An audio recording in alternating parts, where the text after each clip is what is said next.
ठीक है। देखिए अब क्या है, देखिए स्पष्ट, ठीक है। अच्छा, कुछ लोग सत्य बोलने के आदी होते हैं। आदि मतलब अभ्यस्त, आदि मतलब अभ्यस्त, आदि,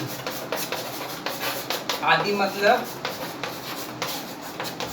अभ्यस्त, आदि मतलब अभ्यस्त, है ना, आदि मतलब अभ्यस्त होते हैं ना। देखिए कुछ लोग सत्य बोलने के आदी होते हैं, स्पष्ट कहना उनका गुण होता है, वे सत्य को निर्भय होकर प्रस्तुत करते हैं। कुछ लोग क्या करते हैं, सत्यवादी होते हुए हमेशा सत्य बोलते हैं और वो सत्य का पक्ष भी लेते हैं, ठीक है। अच्छा, और वो जो व्यक्ति अगर सत्य बोलता है वो क्या निर्भय होकर सत्य बोलता है, बिना डरे हुए क्या होता है वो सत्य बोलता है, ठीक है। अच्छा, चाहे दूसरों को अप्रिय क्यों न लगे, जो व्यक्ति सत्यवादी होते हैं वो दूसरों को क्या बोलेंगे, वो उसके सामने अगर कुछ भी मुसीबत आए लेकिन वो झूठ नहीं कहेंगे, वो सत्य ही बोलेंगे, भले दूसरे को उनका जो बात हो उसको बुरा लग जाता है, ठीक है। अच्छा, यह तो जानते हैं कि सत्य बोलना निसंदेह एक गुण है, परंतु वह कटु नहीं होना चाहिए। संस्कृत की एक यह उक्ति, सत्यम ब्रूयात् प्रियम ब्रूयात् न ब्रूयात् सत्यम प्रियम, माने सत्य बोलो, प्रिय बोलो और अप्रिय सत्य मत बोलो। हमें हमेशा क्या बोलना चाहिए, सत्य बोलना चाहिए, क्योंकि बोलते हैं ना सत्यमेव जयति, सत्य की हमेशा जीत होती है। सत्य के राह पर अगर हम चलेंगे तो हमारे थोड़ी देर के लिए हमें थोड़ा सा परेशानी उठाने पड़ सकता है, लेकिन अंत जो होता है इसका क्या होता है, जीत के साथ होती है, ठीक है। इसीलिए क्या बोलेगा, संस्कृत में ये उक्ति कहा गया है, सत्य सत्य बोलो, प्रिय बोलो और अप्रिय मत बोलो। कभी भी किसी से मैंने अच्छे से बोला करो, किसी के सामने दुर्व्यवहार नहीं करना चाहिए, ठीक है। अच्छा, सावधान करती है कि जो बोले वो सत्य भी हो, मधुर भी हो, वो प्रिय भी हो, अप्रिय सत्य समाज वो व्यवहार को स्वीकार नहीं होता।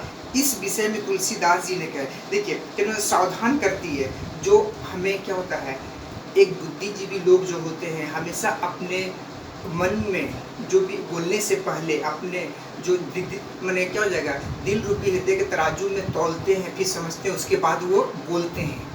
अगर आप अच्छे वाणी दूसरे के सामने बोलेंगे तो क्या हो जाएगा, वो आपको बहुत मान सम्मान करेगा, समझ गए। इसी तरह से अब क्या है, देखिए इस विषय में तुलसीदास जी ने कहा है, तुलसी मीठे वचन से सुख उपजत चहु ओर, वशीकरण एक मंत्र है, तजिए वचन कठोर। माने तुलसीदास जी कहते हैं, इसका अर्थ है, तुलसीदास जी कहते हैं कि मीठे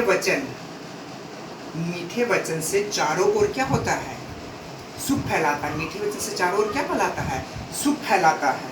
अच्छा, वशीकरण एक मंत्र है। देखिए वशीकरण किसी को भी बस में करने से, ठीक है, करने का यह एक मंत्र है। इसीलिए क्या हो जाएगा, तजिए वचन कठोर। इसीलिए मानव को चाहिए कि वो कठोर वचन को त्याग कर क्या बोले, मधुर वाणी के बोलने का प्रयास करना चाहिए, समझे कि नहीं। अच्छा, मैं फिर से बता दूंगा। अच्छा, आपने ऐसे कई नेताओं, कवियों, कलाकारों एवं कथावाचक के विषय में सुना होगा जिन्हें सुनने के लिए लोग सारे काम छोड़कर चले आते हैं। आप लोगों ने कभी देखे होंगे वो सारे जो कथावाचक है ना, सत्संग होते हैं, वहाँ पर लोग क्या करते हैं, जो आते हैं ऊपर महात्मा आते हैं, वो बताते हैं, नेताओं, कवियों, कलाकारों के विषय में सुना होगा जिन्होंने सुनने के लिए सारे काम छोड़कर आ जाते हैं। कारण क्या होता है, यह उनके बोलने की कला होता है। बोलना भी क्या होता है, कला होता है। जब वो बोलते हैं तो सभी क्या होता है, मंत्रमुग्ध हो जाते हैं, और वो अच्छी अच्छी बातें, उपकार की बातें हमें क्या बताते हैं, हमें सिखाते हैं, बताते हैं, है ना। उसके भाषण में चाहे उसके उपदेश में एक ऐसा मन मंत्र होता है कि हम लोग क्या करते हैं, उसमें खींचा चले जाते हैं, उनके बहुत अच्छे अच्छे, वो क्या हमें अच्छी अच्छी बातें सिखाते हैं, बोलते हैं, ठीक है। आपके बोलने का तरीका ही आपका व्यक्तित्व का परिचायक होता है। आप देखिए जितना भी अच्छे ड्रेस पहन लीजिए, जितना महंगा माने ये पहन लीजिए, आप बहुत स्मार्ट है, उससे मतलब नहीं होता। अगर आपका बिहेव सही नहीं है तो ये सब बेकार है, ठीक है। क्योंकि आदमी का पहचान उसके कपड़ों से नहीं होती, आदमी का पहचान उसका व्यवहार से किया जाता है, ठीक है। इसलिए क्या होता है, आपके बोलने का तरीका ही आपके व्यक्तित्व का परिचायक है। अगर हम बड़े से बात कर रहे हैं तो उन्हें हमें ध्यान से देना चाहिए। आपकी सोच व समझ को आपको बोली प्रकट करती है। बाहरी कपड़ों आभूषण तो लोगों को कुछ समय के लिए प्रभावित करता है। जब हम अच्छा ड्रेस पहनते, आभूषण पहनते, कुछ देर के लिए हमें क्या करता, प्रभावित करता है। आपकी बोली लोगों के लंबे समय तक प्रभावित करते रहती। तभी तो कहते हैं कि आपका भूषण है आपका भाषण, आपका भूषण है आपका बोलने का तरीका या ढंग। आप किस तरह से बड़ों को आदर करते हैं, छोटों को से बात करते हैं, वो आप पर निर्भर करता है। समझ गए? और यही जो आप जो दूसरे के सामने मधुर वाणी बोलते हैं, अच्छे बर्ताव करते हैं, यही आपका समाज में आपका प्रतिष्ठा, मान सम्मान बढ़ाता है।